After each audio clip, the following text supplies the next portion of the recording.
Hey everybody, Rob here. Like I mentioned in my previous videos, I've been playing a pre-launch version of Diablo 4. I've taken an in-depth look about the endgame, testing server mechanics, and playing the Barbarian class in particular. I've blasted a lot, I've been doing PvP, I've been doing Whispers, Nightmare Dungeons, fighting the Helltide, fighting all sorts of hard bosses. And today in this video I want to show you one of these world boss fights.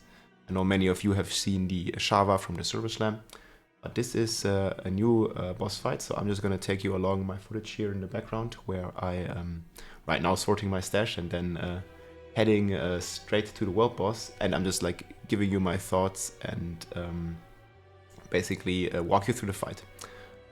So I will be playing in this video the Whirlwind Barbarian, which I believe is one of the strongest Barbarian builds you can probably have in the endgame after you solve its high fury demand.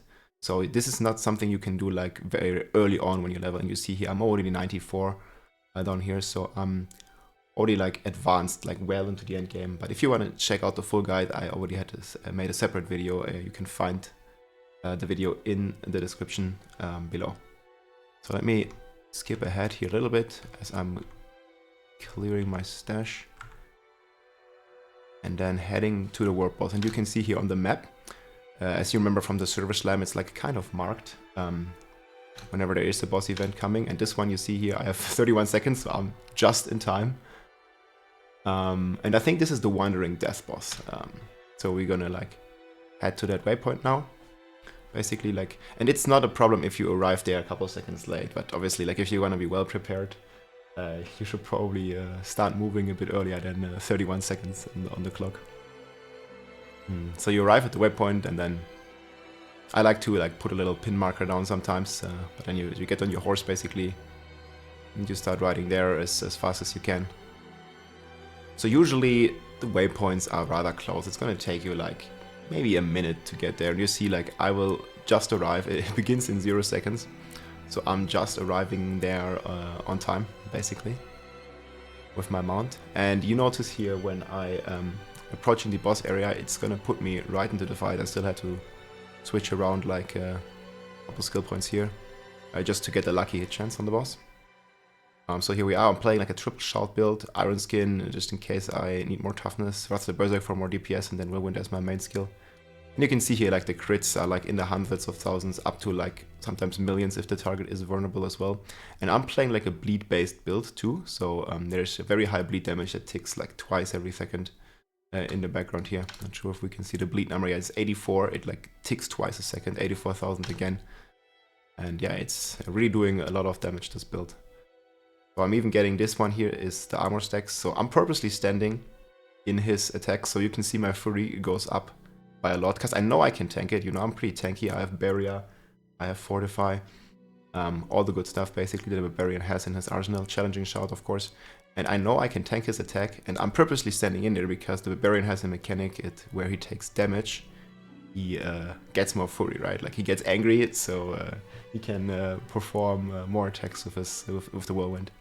So you see the boss ticks down like very, very fast, and we're basically looking here. I mean, once I'm 100, like I was killing these bosses in like 1 minute. So this is like 115, 120 kill, and yeah, it can go much faster. And keep in mind, this is like me fighting the boss alone, and this is supposed to be like many player fight. So I got a challenge. This is the first time actually I killed this boss. You get scattered prisons, you get legendaries, you get the cash that you guys remember. I'm even getting sigils out of it, so that's pretty cool. Like a 28 though, because I'm usually like playing like in the 90s, in the 100s. But yeah, I got a 28 cash, so I'm not sure exactly how that mechanics works. But here we're going like very quickly over the build. Again, I have the full build guide linked in the description, but you can see the gear here real quick. Obviously the Whirlwind pull you don't really need on the boss. You can switch it to where you get more fortify, the more fury you spend.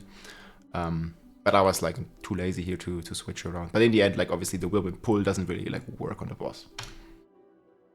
Armor, and then this one here is also like a more AoE spec, but it still does fine on a single target, like dealing another 60% of the damage as fire damage.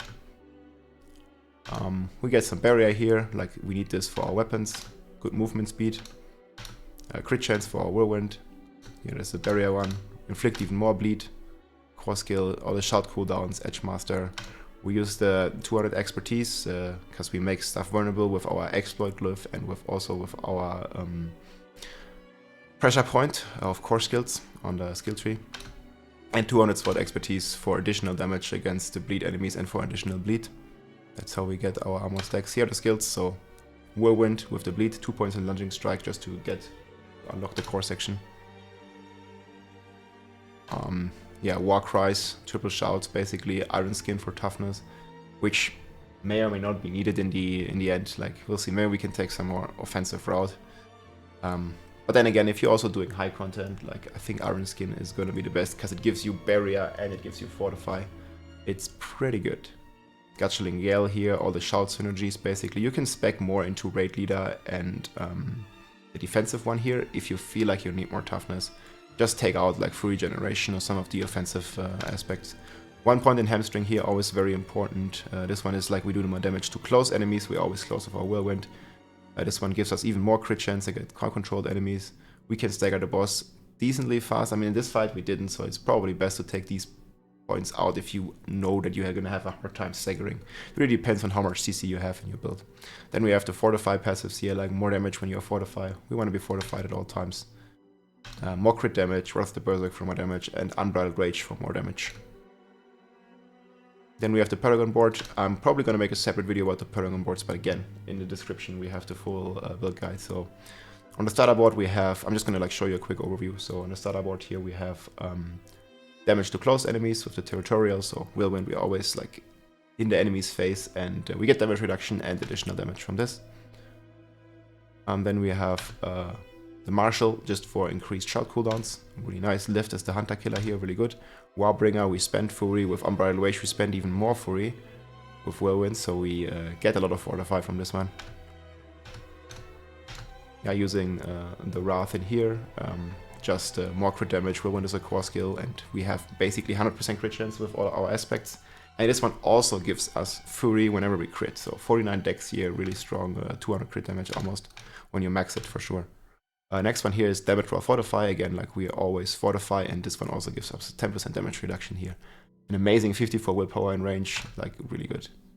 So you see I haven't like finished the Paragon board completely, but in the last one here right now I'm playing the Exploit. This is also one of the best gems. You definitely want to have this in your Barbarian builds. It's really strong, it makes everything vulnerable for 3 seconds.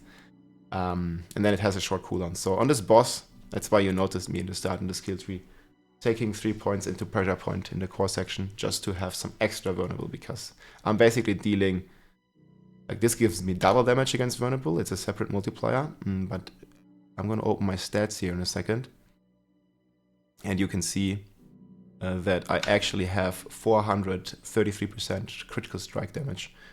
And yeah, only 25 crit chance you might say, but then again my weapon gives me up to 80 if it's a max roll. So and here you have the vulnerable damage. Like I'm actually doing like more than 4 times the damage to vulnerable targets.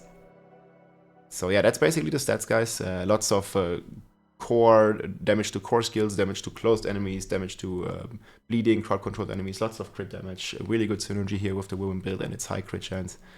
I hope you liked the guide, and again, if you want to see more content, like I have a lot more stuff coming, so make sure you leave a sub or comment if you have any questions. I'm going to do my best to answer them.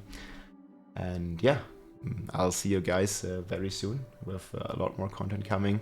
Rob over and out. Take care, everybody.